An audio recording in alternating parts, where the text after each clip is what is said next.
Well, good morning, youth.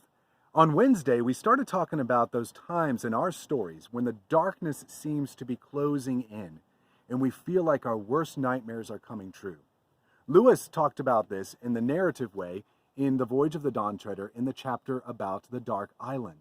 So Wednesday, we talked about that. Today, we need to ask, what is it that we can learn from Lewis's wisdom and how does it help us? But first, I want to say that this is a very complex subject, one that I cannot cover completely in a few minutes of a video or even in a whole youth group lesson.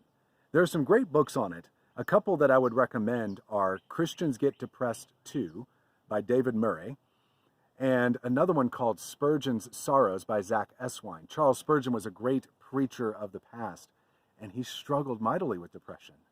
And in Zach's book, helps us to see how he did that, what it is, and how we deal with that as Christians. But even though we can't cover that in a great depth here, I do think it's good for you all to start to think about it and how it affects our lives and our stories. Because if you have not yet, at some point in your life, you probably will struggle with depression or anxiety, or I'm almost certain that you will know somebody who does. In a sinful world like ours, where our circumstances and even our bodies are broken with sin, it's guaranteed that it will happen to us or someone we know at least sometime, and we need to be prepared for those times when our stories enter into the darkness.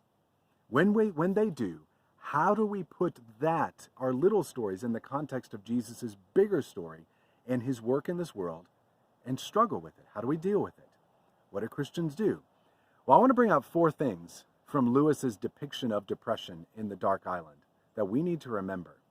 First, it's the simple fact that Christians do struggle with anxiety and depression, and there is nothing to be ashamed of about that. I think sometimes we feel like being depressed or struggling with anxiety means that we are somehow spiritually deficient in our lives, or that something is wrong with our faith. But as the title of one of those books I suggested to you says, Christians get depressed too. And there's nothing to be ashamed of about that. The second thing comes from the first. It isn't necessarily a lack of faith that leads us to battles with depression or anxiety in our lives. Now, it certainly could be that, but in my own experience in my life and in other people's lives, it's often not. It's often when the darkness closes in on us because of life and circumstances, and we find it difficult to believe in our hearts and in our emotions what we know to be true in our heads and in our thoughts about Jesus and his goodness. Like the Narnians when they got into the Dark Island and got out of the Dark Island and saw that there was nothing ever to be afraid of. When we get into the light like this of life, we find that it's easy to believe in our emotions what's in our heads about Jesus and his goodness.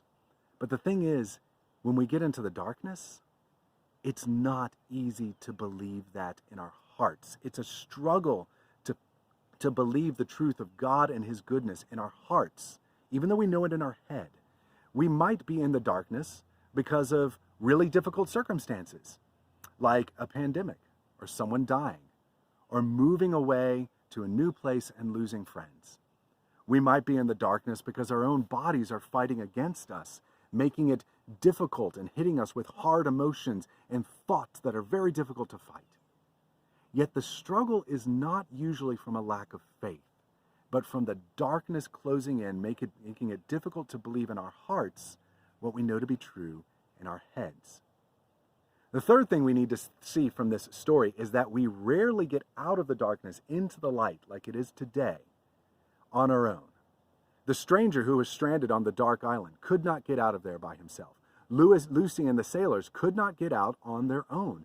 They needed one another, and they needed Aslan. Well, in our struggles with depression and anxiety, we need one another, and we need Jesus. If you are struggling with it, any of those things, don't hide it. Tell your parents. Tell me. Tell another godly, trustworthy adult. You can tell your friends too. There's nothing wrong with that. But the thing is, an adult will be someone who can understand things better and has been walking with Jesus longer. And that's what you really need.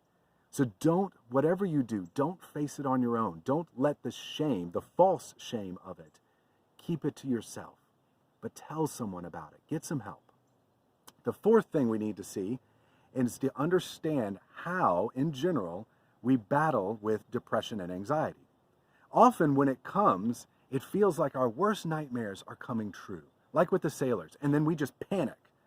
And we just grasp at any remedy that we can find, trying to figure out a way out of it, like the sailors did. Like with other things, we might search the internet, for example, for remedies. And we might come across people telling us that we need more exercise, that we need a counselor, that we need natural medicine, or that we need prescription medicine. None of those are necessarily a bad thing. They may be good things. They may be things that we really need and be very helpful. Yet, when we are just grasping at those remedies, we become like the sailors who were panicking, trying to row out of the darkness, but they didn't have a direction in which to go. So the efforts were fruitless. The same thing works for us. So we first need to start where Lucy started, by prayer and seeking God's help through prayer and His Word, in our own personal devotions and in public worship, and talking through it with godly, trustworthy Christians who know Jesus and can point us back to Him. Now, prayer often won't solve things right away. Like again in the story, Lucy prayed and she found that the darkness didn't clear. But as Lewis narrates, she started to feel a little bit better. Well, why was that? Because she was starting to focus her mind on Aslan and not on her problems or the nightmares that seemed to be coming true. The same is true for us.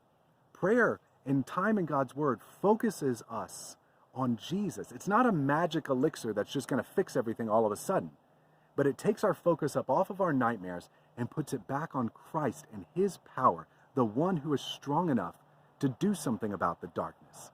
And He will eventually answer our prayers.